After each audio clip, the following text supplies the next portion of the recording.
Is News and Views on Social Media, and our next guest is Hlumelo Xaba, political analyst, and we're going to be unpacking the G20.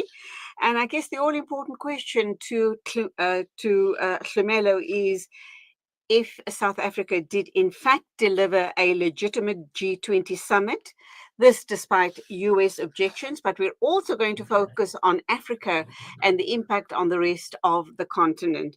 Hlumelo, a very good morning to you. Welcome to the program. Good morning to you, Julie, and to the viewers, and thank you very much for having me. Lovely to have you. You must be exhausted after a grueling 2 days. It was a very long 2 days, I must say, very eventful, but quite successful, to say the least. Thank God. So, in your view, did we in fact deliver a legitimate G20 summit? And the impact, positive impacts, obviously, going forward for the continent of Africa?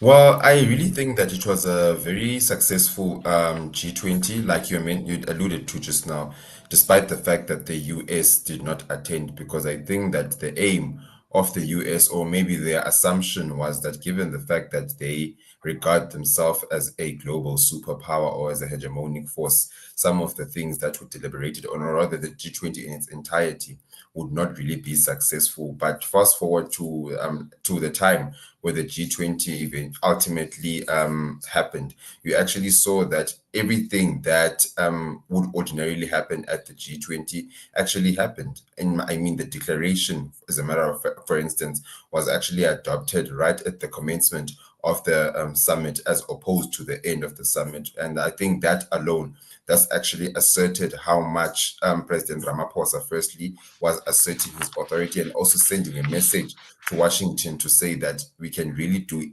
things without you.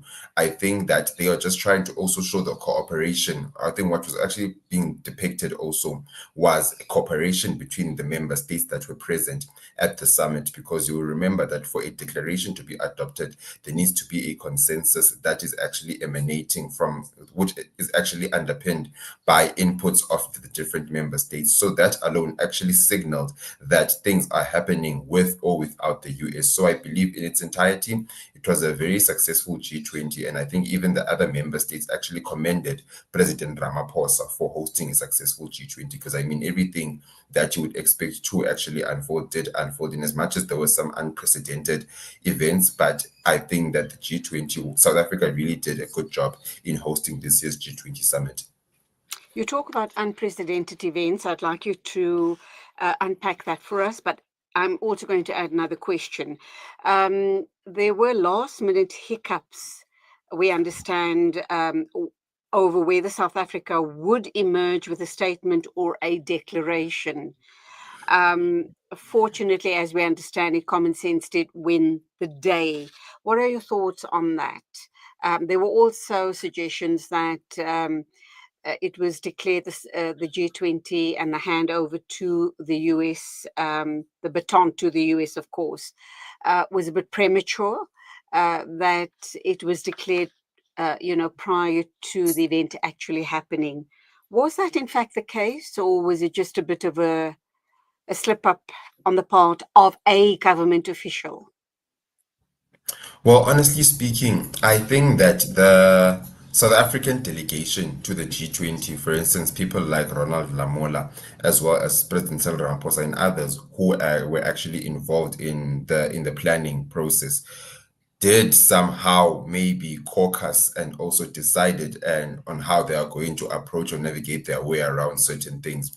Because one thing that I also commended President Ramaphosa on, which is something, by the way, that a lot of people may also concur with me on, is the fact that when it comes to handling geopolitical affairs, he seems to be very responsive, and he seems to actually have a good strategy in how he navigates a way around that. Because, for instance, if you take the current tension between the South Africa and the US, you will find that the manner in how he has handled it is one way that has actually benefited South Africa in a way, because we did not really put ourselves in a position whereby we purport ourselves as being on the periphery, but we actually stepped up and to the challenge by actually facing off with the US and saying that, listen, whatever it is that you want to happen will not happen in the manner in how you want to. So I think it was not really premature, but it was something that was premeditated based on how things have been unfolding.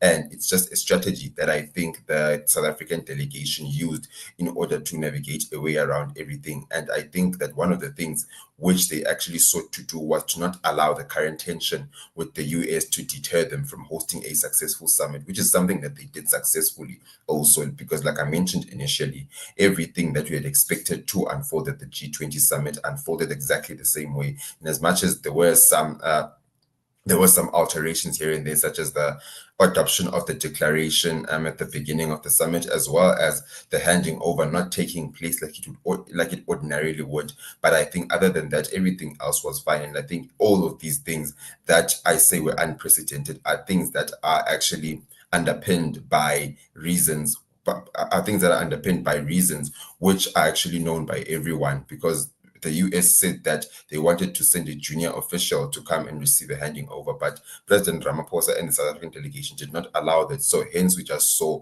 them saying that the handing over will happen at a time that is decided by them. So that also just shows that South Africa is actually standing up to the United States and not just allowing themselves to be bullied like the Western powers always do with countries that are on the periphery. So when we look at these tensions between South Africa and the US, clearly it goes back to the situation where South Africa has taken the the Israelis to the ICC and the ICJ. And we do know that US is the strongest of allies as far as genocidal Israel is concerned. That's one of the issues, obviously, that is not sitting well with the United States government at all. Cyril Ramaphosa and the delegation that visited the US a couple of months ago, I think the type of reception and the way Trump tried to dump down on Cyril Ramaphosa was not diplomatic at all. But despite all of that, Ramaphosa stood his ground, and here we are post a very successful G20. Do you think that any good will come out of the fact that Cyril Ramaphosa has taken such a firm stance against the US? Is it going to hurt further or any bilateral arrangements and trade between the two countries? Well, in my opinion, I think that bilateral engagements should not be, or relationships should not be one-sided. By that, I mean that it shouldn't just be the powerful country that dictates how things should be.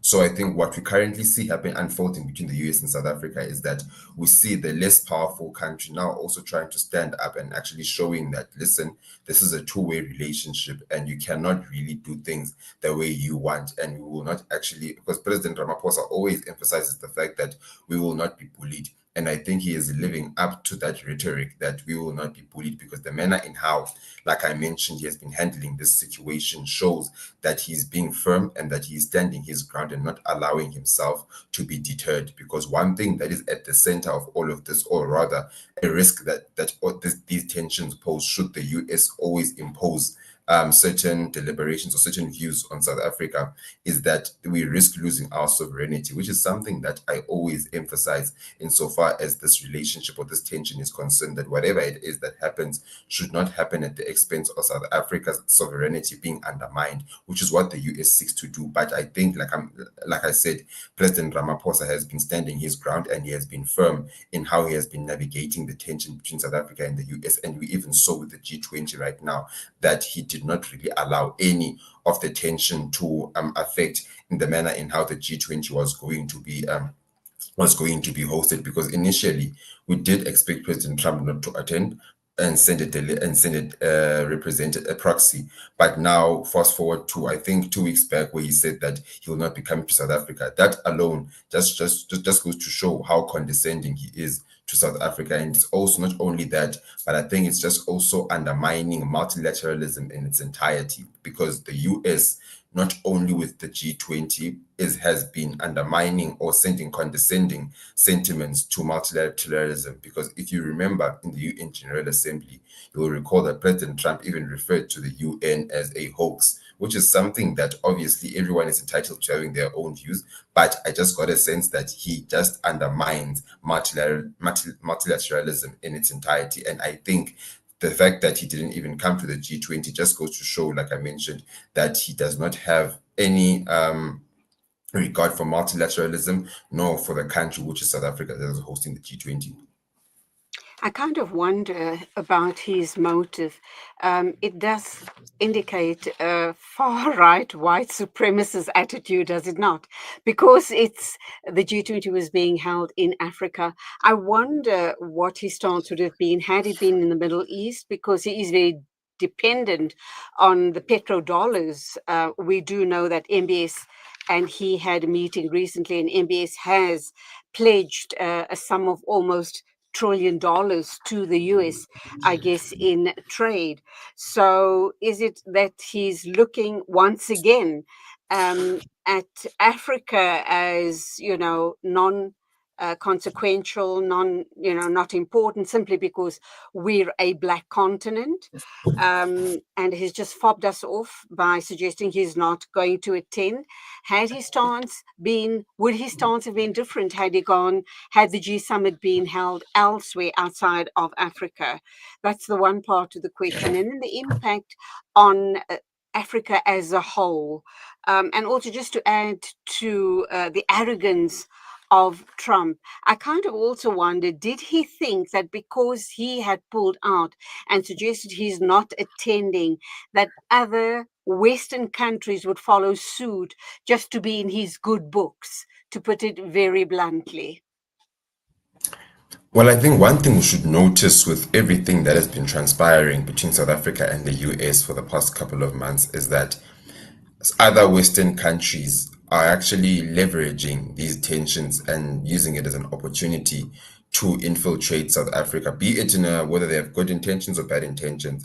You'll recall that during the EU South Africa summit, the EU pledged to actually invest an amount of about 4.7 billion euros that would be focused on pharmaceuticals and infrastructure development. So this happened in the wake of the US withdrawing its PEPFAR funding. So that alone actually suggests that even some Western countries, so that these Western countries such as France and others are using the opportunity, are seeing this as an opportunity to actually invest in South Africa and to actually fill the void that is left by the United States. So I think that there are other countries that have interests, but whether or not their interests are actually genuine or not is something that is yet to be seen, because we must remember that there's never really been a point in time where Western countries really have clear intentions when it comes to investing and all of that. So I think that they are using this opportunity now, or rather the tension between South Africa and the US, and as an opportunity to take advantage of this opportunity by actually perpetuating their interests. Let's focus the G20 locally.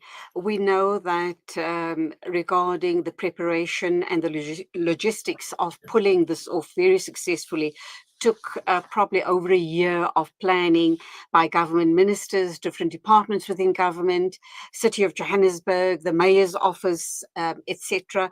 And of course, it came at a huge cost, and the cost is being borne by us as taxpayers. Do you believe it is and has been truly worth the investment that we have made? What is the comeback? What is the bottom line? What is the return on investment for us as South Africa regarding this very successful G20 summit, apart from looking good to the rest of the world and showing off as possibly, a city and a country that is on par with other, I guess, first world countries? Well, this is a question that many ordinary South Africans have been asking themselves, because the people like on the ground have been asking the question, how will the G20 benefit us? Because if you take someone who's in the rural areas of Eastern Cape, in the rural areas of Limpopo, This is the concern that they've been having, that how will this benefit us? Because at the end of the day, whatever it is, events of this magnitude should be able to benefit the locals in one way or another, even if it's through tourism as well as through investing in the local markets. So I think to a certain degree, it will obviously boost our economy, but in the long term, how does this G20 actually benefit those who are on the periphery of society, particularly in South Africa and generally in the African continent? Because we must remember that this was the first time that the G20 was being hosted in African soil. And I always say that South Africa, in a way, is a mouthpiece of this continent, given that we have the largest economy and we also have multiple bilateral ties with other very powerful and strategic countries. But I think in the long run, it's going to be important, for instance, to refer to the declaration that was taken to see how we can extrapolate from that to bring about development and sustainability in all facets of society in South Africa. Okay, let's go for a break and then we can continue this discussion, if you will allow us, for at least another 5 minutes or so. So do please stand by.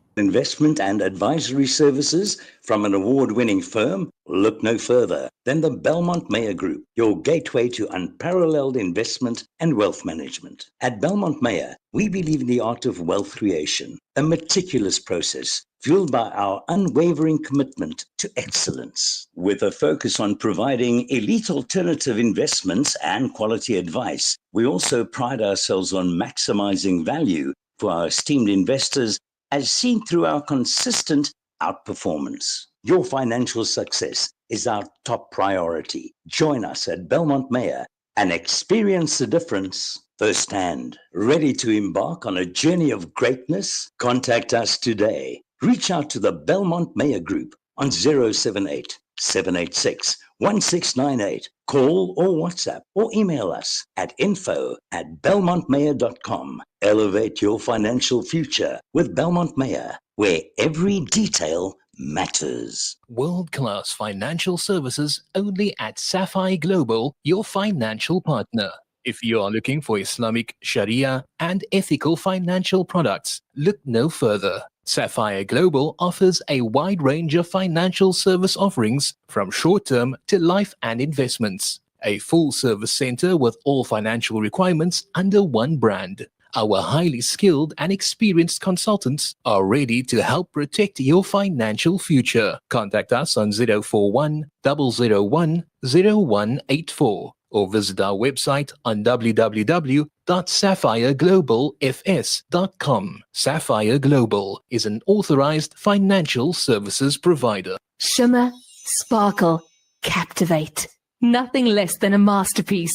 Droplets of gold inspires precious design. Platinum bursts with intricate freshness, and every pure diamond becomes more than just a girl's best friend. Voda Gold Gem Jewelers, where timeless dreams become a reality. Come to us. We tailor-make designer gold, platinum, and diamond jewelry. Trade in or remodel your old gold. Clad yourself with classy name-branded watches. We offer insurance valuation and freezer card calculation. Visit us at 534 Ridge Road, Overport, or call 031 208 9142. Voda Gold Gem Jewelers, manufacturers of fine gold and diamond jewelry. There are over 200 million orphans globally. We can't help all of them, but what if we each helped just one? The Al Imdad Foundation now gives you an opportunity to help just one orphan from Syria or Palestine. For just 500 Rand per month, you can help safeguard the dignity of an orphan by assisting them with basic needs such as food, clothing, shelter, medical care, and attention. Our orphan sponsorship program allows you to track the progress of your orphan through regular feedback. Make a difference in the life of an orphan today. Visit alimdad.com or call 0861 786 243 for more information. Connect and stay ahead with Salam Media. This is Salam Media, coming to you live from South Africa. Welcome back. We are talking to Hlumelo Xaba, political analyst, and we are obviously reflecting on the G20 summit, which of course ended yesterday. Welcome back to you, Hlumelo. And In your view, what do you believe were the big wins for us in South Africa, and what stood out for you from this summit? Well, obviously, for one thing that I always reiterated leading up to the summit was that South Africa should leverage this opportunity to ventilate some of the challenges that we are facing as a country domestically, but not only as a country, as a continent as well, because this is an opportunity which is supposed to resurface, put certain challenges that we are facing on the surface for other countries that are member states to actually see how they can actually assist towards the developmental agenda, because I think President Ramaphosa also alluded and emphasized the fact that at the center of all of this is the development of the global south as well as Africa. So I think what's going to be important then going forward is that some of these things shouldn't just be rhetoric, but they should actually be a work in progress where we see action and the declaration being implemented in one way or another. Things such as creating a disaster resilient environment, as well as ridding ourselves of global debt and everything like that, because we do know that it's mostly countries in the global south, particularly those in Africa, that bear the brunt of heavy debts and everything like that. So these are things that in the long run, should people, or let me just say countries that are in the global north who do have the muscle to actually alleviate these things, make commitments in ensuring that we are on par insofar as this is concerned. So I think that for me were one of the things that I was actually looking forward to, which I did hear President Ramaphosa also alluding to. Hlumelo Xaba, a political analyst, thank you indeed for your insights on the G20. Lovely talking with you. Go well and God bless. It is exactly 8:57 and we have Hlumelo Xaba, a journalist here at Salam Media, and let's look at the interview he did with Deputy Finance Minister David Masondo. It starts off by, we scored a lot of goals, says Deputy Finance Minister David Masondo, and he breaks down SSG20 presidency highlights and the takeaways poised to power the economy. And as I've indicated, this was with Hlumelo Xaba.